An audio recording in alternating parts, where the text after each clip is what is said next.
Hi అండి. Summer అయిపోతూ వచ్చింది. నేను ఎప్పుడైనా అయిపోయి కొంచెం వేడి తగ్గిన తర్వాత పెట్టుకుంటూ ఉంటాను ఊరగాయ. ఈ 2 కిలోల ముక్కలు తీసుకొచ్చి ఆవకాయ పెట్టానండి. ఆ వీడియో మీకు షేర్ చేస్తున్నాను. కరెక్ట్ కొలతలతో ఎలా పెట్టానో వీడియో చూసేసేయండి. చూసి తప్పకుండా కమెంట్ చేయండి, లైక్ చేసుకోండి. శుభ్రంగా తుడిచి ఆరబెట్టుకున్న 2 కిలోల మామిడికాయ ముక్కలు ఇవి. 4 గిన్నెలకి 1 గిన్నె ఉప్పు, 1 గిన్నె కారం, 300 గ్రాముల ఆవాల పిండి కలుపుకుంటున్నాను. ఇవన్నీ బాగా ముక్కకు పట్టేటట్టుగా బాగా కలుపుకోవాలి. చేతితోటి కానీ లేదా ఒక స్కేల్తో కానీ కలిపేసుకోవాలి. ఇలా అంతా కిందికి పైకి ముక్కలు కదుపుతూ ముక్కలకు పట్టేలా కలుపుకోవాలి.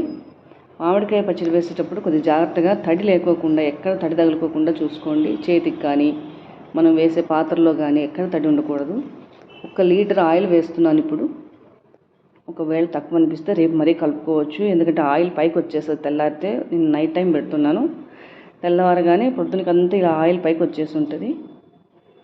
వెల్లుల్లి ఇది కొలత ఏం లేదు, మనకి నచ్చినట్టుగా వేసుకోవచ్చు. ఇష్టం ఉన్న వాళ్ళు ఎక్కువగా వేసుకోవచ్చు, లేని వాళ్ళు స్కిప్ చేసుకోవచ్చు. చూడండి ఎంత కలర్ఫుల్గా ఉందో చూడటానికి. ముక్కల పైన ఇలా ఆయిల్ తేలాలి, అప్పుడే ముక్క బాగా గట్టిగా ఉంటుంది.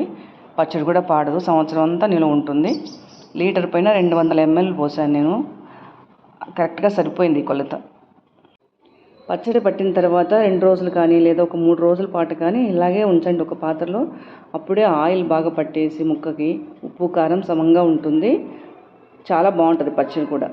2 కిలోల ముక్కలకి ఆవు పిండి, కారం, ఉప్పు, లీటర్ ఆయిల్కి ఈ పచ్చడి అయ్యిందండి నాకు. కొత్త ఆవకాయ, వేడివేడి అన్నము, నెయ్యి, ఈ కాంబినేషన్ చాలా బాగుంటుంది. ఈ రుచి దేనికి రాదు, ఆవకాయ అన్నానికి వచ్చిన రుచి.